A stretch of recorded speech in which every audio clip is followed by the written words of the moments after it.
sou a Mikan, Mika com 3 N's no final, e hoje eu quero falar de coisas que têm acontecido há muito tempo, em uma galáxia muito distante. Então você meio que já se ligou que eu vou falar de Star Wars, né? Mais especificamente, eu quero abordar o tema da estética retrofuturista, que é o jeito que o passado olhava para o futuro por meio da criação dos equipamentos dentro da história. Ela não é a única inspiração para Star Wars, mas é uma das mais interessantes. E para falar desse aspecto visual das tecnologias de Star Wars, eu tô com uma parceria incrível com a Oppo. A marca tá lançando o Oppo Reno 14F edição limitada Dark Side, que é um celular feito sob medida para os amantes da obra e de tecnologia. Eu vou mostrar ele direitinho para vocês daqui a pouco, então se liga nesse vídeo e também nos links na descrição para garantir o seu.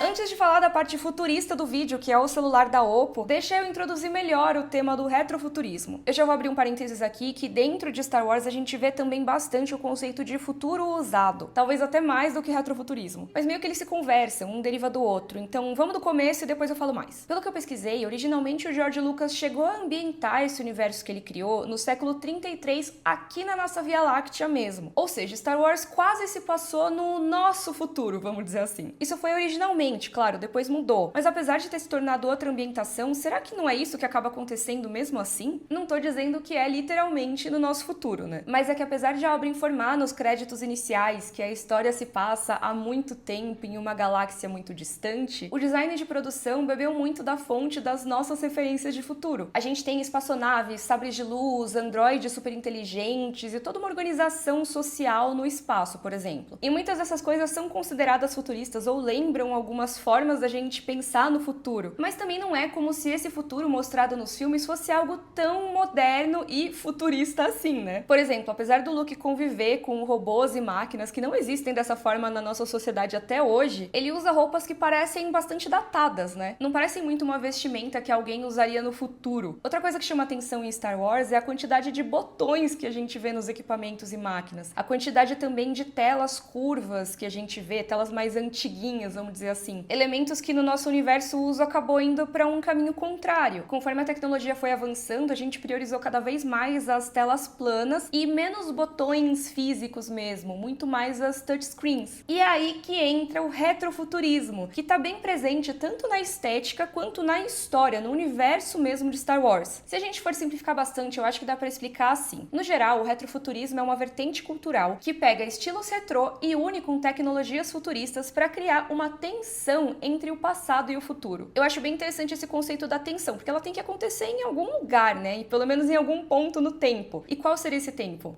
O presente. Vários especialistas enxergam o retrofuturismo como uma sobreposição temporal, onde o passado e o futuro coexistem no presente. E aí essa tensão toda. Mas eu tô falando aqui de presente, passado, futuro. O que seria esse futuro? Eu não vou me estender muito nessa parte do futurismo, mas eu acho que é importante a gente entender o que é futurismo antes de entender o que é o retrô, né? No meio de um monte de vanguardas artísticas do começo do século XX, tava lá o futurismo. Resumindo e simplificando muito, pessoal, se tratava de artistas muito emocionados com o surgimento do automóvel. Óbvio que tinha muito mais coisa além disso, mas eu acho que fica mais fácil explicar assim. Como esse movimento rolou lá no início do século XX, esses artistas estavam muito empolgados com coisas como a velocidade do automóvel, os avanços industriais, a eletricidade, as grandes metrópoles e todas as interações entre essas novidades, tudo que o mundo podia trazer de novo. Eles glorificavam o advento da tecnologia e viam isso como uma espécie de libertação desse passado arcaico da humanidade. Então era comum retratar esse futuro glorioso que viria pela frente e tentar imaginar quais seriam os próximos passos que a humanidade daria. Só que assim, né, gente, como alguém que vive no século depois do pessoal do futurismo, e acho que como boa parte de vocês, a não ser que você esteja vendo muito no futuro, e aí comenta que você veio no futuro, mas assim, imagino eu que todos vocês estejam no século XXI, assim como eu. E com essa passagem de tempo, deu pra ver que esse futuro glorioso que eles imaginaram, não é que ele chegou bem da forma que eles imaginaram. E quando a gente fala de Star Wars especificamente, a gente tem que lembrar que os filmes começaram lá no fim dos anos 70, um momento em que todo esse otimismo tecnológico já tinha se desiludido bastante, porque uma das coisas que a tecnologia trouxe foi a intensificação das guerras, que se tornaram imensas. Aquele futuro tão positivo, idealizado pelos artistas do início do século, simplesmente não tinha rolado. Pessoas como George Lucas questionavam o posicionamento dos Estados Unidos na Guerra do Vietnã, por exemplo, que foi um conflito em que todo aquele armamento de última geração dos americanos americanos acabou perdendo para os métodos mais tradicionais dos Vietcongs, como cavar túneis, aproveitar o terreno e pensar mais nas estratégias de acordo com isso. Hoje eu não vou me aprofundar muito em como a Guerra do Vietnã ecoa em Star Wars, mas essa é uma das interpretações mais analisadas da obra. Porque, entre outras coisas, o George Lucas viu nesse momento um confronto bélico entre o passado e o presente. Ou seja, uma tensão entre o passado e o presente, talvez? A gente já falou sobre isso nesse vídeo. E é aí que entra o retrofuturismo. Pensando na visão da vertente artística mesmo, o retrofuturismo é mais ou menos assim: absorver alguns elementos valorizados do futurismo, tipo a parte de achar tecnologias muito legais, e mesclar tudo isso com elementos do passado. Então, você tem sim a espaçonave que chega rapidinho do outro lado da galáxia, mas vai ter nela um monte de botões, um monte de sistemas ali que fazem com que essa espaçonave pareça uma engenhoca à moda antiga. Então, em vez de olhar para o futuro com aquele puro otimismo, Star Wars acabou indo por esse caminho do retrofuturismo e acabou dando até um passo além. Foi para aquela estética do futuro usado. Tem um vídeo muito bom que o Max fez lá no Entreplano sobre esse assunto e ajudou muito na pesquisa desse vídeo. Eu vou deixar aqui na descrição porque vale muito a pena ver. E lá ele fala mais sobre como é esse tal do futuro usado que aparece tanto em Star Wars. Na franquia toda a gente vê muitas máquinas, armas, naves que são mega avançadas pra gente. Mesmo em 2025 elas ainda parecem muito avançadas. Imagina lá nos anos 70. Mas se a gente for pensar como alguém que estaria dentro do universo de Star Wars, muitas dessas tecnologias mostradas nos filmes são consideradas ultrapassadas naquele universo. Segundo Walter Murch, editor de som e parceiro bem antigo do George Lucas, isso acontece porque aqui no nosso mundo, na nossa realidade, quase tudo ao nosso redor já é usado. No nosso universo, as coisas que a gente usa e que fazem parte do nosso dia a dia vão apresentar marcas de uso e muitas vezes vão ser ultrapassadas. Então, se a gente tá vendo a história na tela, se a gente tá vendo o filme, aquilo parece um futuro pra gente, mas pros personagens que estão naquele cotidiano, que estão naquele universo, não parece nada de novo, porque é a realidade deles. Pra gente que observa de fora, parece algo muito louco e revolucionário, você ter um androide falante e tudo mais, mas pra eles pode parecer uma velharia qualquer, e faz sentido, tem que ter coisas usadas, tem que coisas parecer usadas pra aquele mundo fazer mais sentido. Eu acho legal usar como exemplo o C-3PO e o R2-D2, que o encontro do Luke com esses androides não acontece numa ocasião especial, acontece meio por acaso, de certa forma, e também é muito longe de um contexto em que as máquinas são reluzentes e sinônimo de modernidade. Os droids são literalmente negociados como sucata. Aliás, por eles estarem naquele deserto de Tatooine, toda aquela poeira do cenário e que entra também nos sets, nos objetos e tudo, aquilo dá uma sensação de sujeira, de desgaste, do tempo passando e corroendo e acabando com o funcionamento dessas tecnologias. É um tempo em que essas máquinas futuristas já estão empoeiradas, já estão usadas e gastas. A nossa querida Millennium Falcon, inclusive, é outro exemplo disso. Muito dela parece ser fruto das gambiarras do Han Solo, né? Tudo bem, ela é charmosa, é potente, mas tem aquele arzinho de carro velho, né? Star Wars retrata justamente esse futuro envelhecido. O George Lucas queria mostrar que tudo ali na história existe há muito tempo, que ali tem um passado que ainda se reflete no presente, que é o que a gente tá assistindo. E uma coisa legal é que essa história também é contada na arquitetura das cidades, que combina elementos históricos e futuristas para compor a narrativa daquele universo. Na pesquisa para esse vídeo, eu achei um site focado em artigos de arquitetura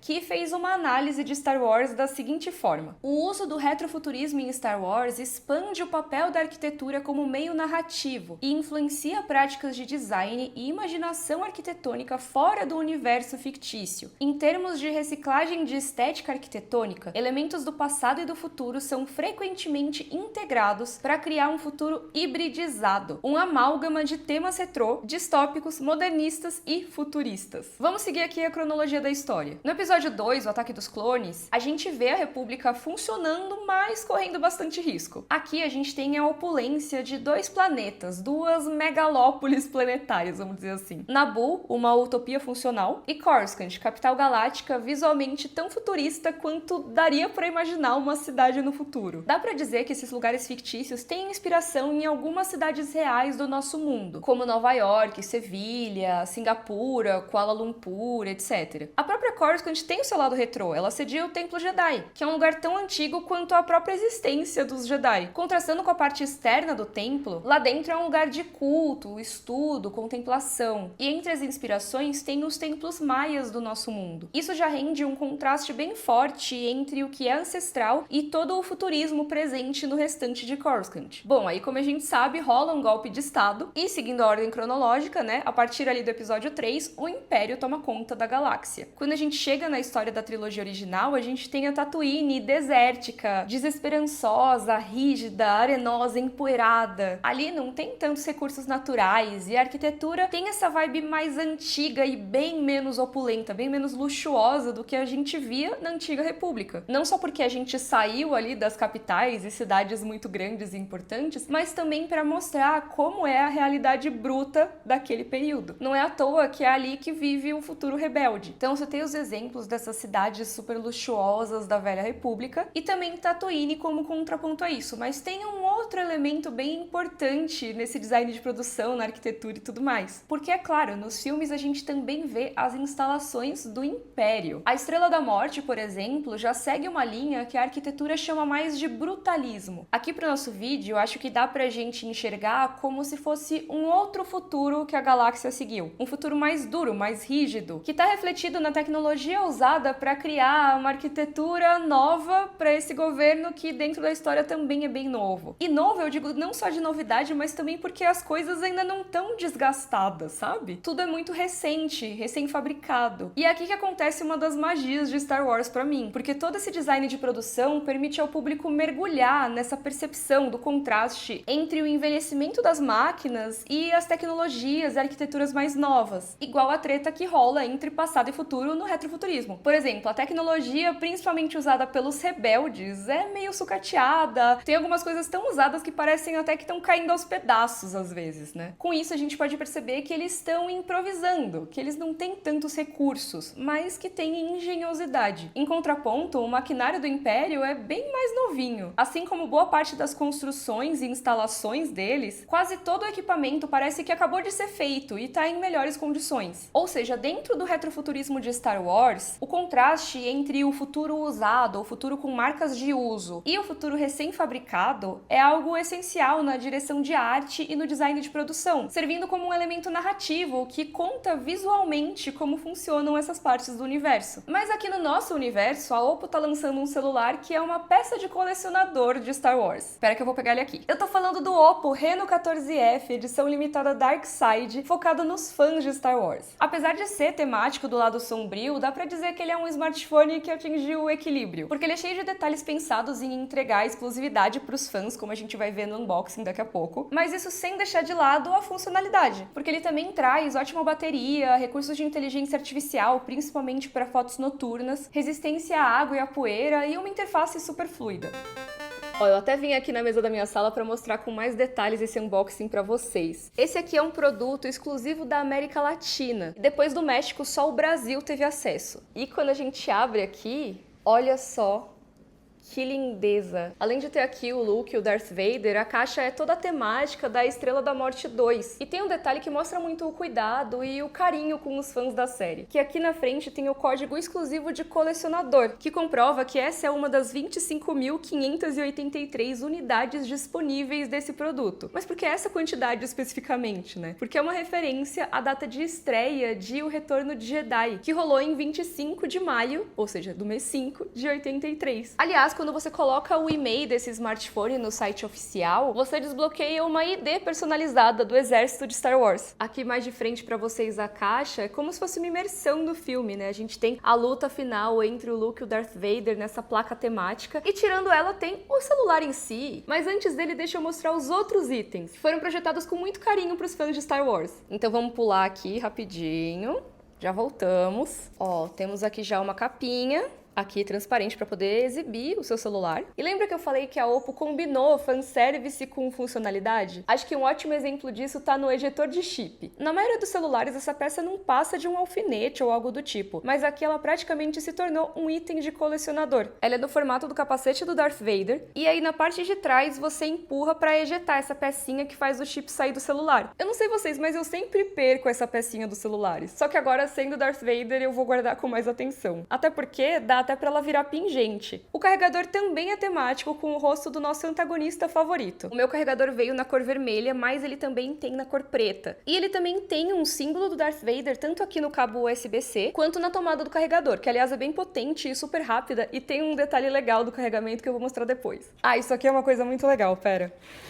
Vocês estão vendo o que tá aqui na embalagem, né? É que o Oppo Reno 14F edição limitada Darkside vem com isso aqui, um suporte no formato da Estrela da Morte 2. Essa esfera aqui que, na boa, é praticamente uma estatueta da Estrela da Morte 2. Dá pra você exibir na sua estante e também dá pra deixar o celular de pezinho aqui no suporte. Aliás, vamos aproveitar pra falar do celular, então? Vou tirar a caixa aqui rapidinho pra colocar a nossa estrela principal. Gente, até o papel é lindo, dá até dó de tirar, mas melhora. Logo de cara já dá pra ver que é um produto todo lindo e temático de Star Wars. Na parte de trás tem essa imagem do Darth Vader em 3D e tem uns raios na superfície que eu não sei se vocês vão conseguir ver aqui na filmagem, mas vai mudando de cor conforme você observa. Às vezes fica mais avermelhado, às vezes esses raios meio que somem, depende muito da iluminação, muito legal. Ó, acho que dá pra ver sim, tá vendo? Olha como a luz bate e vai mudando o brilho, tá vendo? E dá pra ver que a cor que se sobressai, é claro, é o vermelho escuro do cristal Kyber, lembrando a gente do sabre de luz do Darth Vader. Se abrindo a caixa já rola uma imersão em Star Wars, isso continua quando a gente liga o aparelho. Tem uma animação de inicialização do Darth Vader e o celular já vem com um wallpaper do confronto dele com o Luke. Uma outra animação bem legal é a de carregamento, que passa essa ideia de um duelo de sabres de luz, a gente vê ele se movendo ali. Acho que dá pra dizer que o sabre de luz é o elemento mais futurista de Star Wars, né? Não que a gente tenha aqui no nosso mundo uma nave espacial que rompa a velocidade da luz, mas acho que os sabres são o elemento mais icônico da obra, né? E é muito doido pensar que eles nasceram de máquinas super antigas. Uma inspiração meio óbvia pro sabre de luz são as espadas. Mas para transformar essas armas milenares em uma coisa futurista, teve um outro elemento antigo que serviu de inspiração: máquinas fotográficas da década de 30. Na verdade, uma parte bem específica dessas máquinas. O Roger Christian, que trabalhou como diretor de arte na trilogia original, revelou que a ideia pro punho do sabre de luz veio quando ele estava procurando uma lente pro binóculo que o Luke usa. Ele pesquisou várias máquinas fotográficas antigas e no meio delas ele notou que os modelos da Graflex tinham um bastão lateral para segurar o flash que chamava bastante atenção. Foi uma tecnologia antiga no nosso mundo, que já era antiga lá nos anos 70, mas que nos filmes de Star Wars ganhou uma roupagem futurista pra gente que assiste. E dentro do universo dos filmes acaba tendo esse ar que é meio lendário, meio atemporal, né? E pensar que um flash gigante usado pela imprensa ajudou a inspirar os sabres de luz e hoje em dia teria bem menos potência que o flash AI do Oppo Reno 14F edição limitada Darkside. Legal pensar em como uma tecnologia vai inspirando a outra, né? Hoje em dia, Star Wars e outras histórias espaciais são uma baita referência estética para quando a gente vai criar novas tecnologias. E eu fico pensando em como as nossas tecnologias do dia a dia talvez inspirem histórias retrofuturistas nas próximas gerações. Qual tecnologia você acha que poderia ser uma inspiração dessas? Deixa aqui nos comentários. E não se esquece de ir lá na página oficial para saber como conseguir o seu Oppo Reno 14F edição limitada Darkside. O link para compra já está disponível e eu vou deixar aqui na descrição. Lembrando que são só 25.583 unidades no mundo inteiro e depois não vão ser produzidas mais. Então, se você curte Star Wars, não perde essa chance. Aliás, eu tenho um outro vídeo de Star Wars aqui na tela para te recomendar para assistir depois desse aqui. E se você viu até agora, comenta aqui Tatooine para eu saber quem assistiu até o final. Se você gostou, por favor, curte o vídeo, assina o canal. Um beijo e até a próxima. Tchau, tchau!